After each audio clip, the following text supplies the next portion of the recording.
একটি ছোট্ট পাহাড়ি গ্রামে বাস করত রাকিব নামে এক গরিব ছেলে। তার জীবন ছিল কষ্টে ভরা, কিন্তু সে ছিল খুব পরিশ্রমী আর সৎ।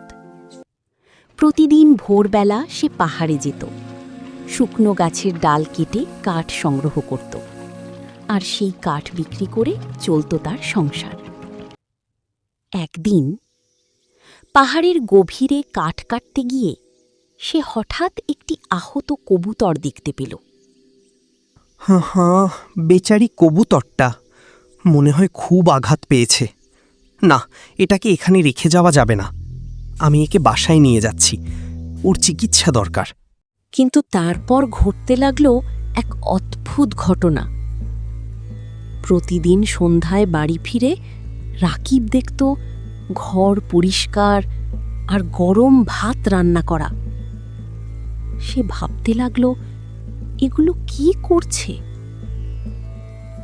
একদিন সে সত্য জানার সিদ্ধান্ত নিল।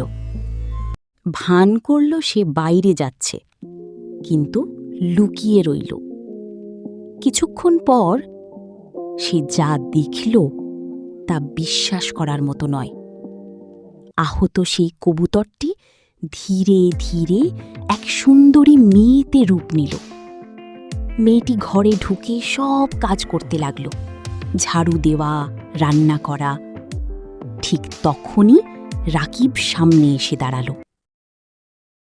মেয়েটি একটু চমকে গেল, তারপর হেসে বলল, ভয় পেও না, তুমি আমাকে বাঁচিয়েছ, তাই আমি তোমাকে সাহায্য করছিলাম।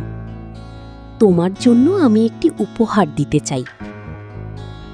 সে রাকিবকে একটি বিশেষ ক্ষমতা দিল, তার রান্না হবে অসাধারণ সুস্বাদু।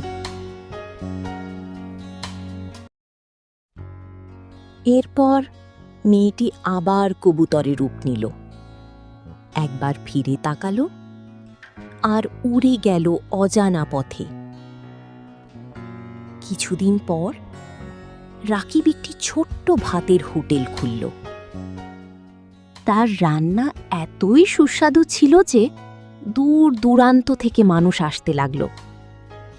ধীরে ধীরে তার জীবন বদলে গেল।